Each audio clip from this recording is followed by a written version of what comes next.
Now the next dish I'm going to show in the oven is a gratin dish prepared in this large family-sized dish, and it's going to go into the oven on convection, grill and microwave, so that we'll get the microwave cooking the sauce underneath, the convection oven will turn the topping nice and crisp, and finally the grill will give us a lovely golden colour on this sliced garlic bread topping. So there's the last few pieces on and into the oven.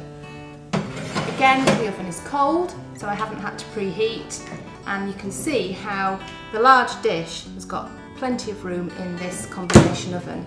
So it will be set on convection with a little bit of grill to give some browning and some microwave power, and that only needs about 15 minutes.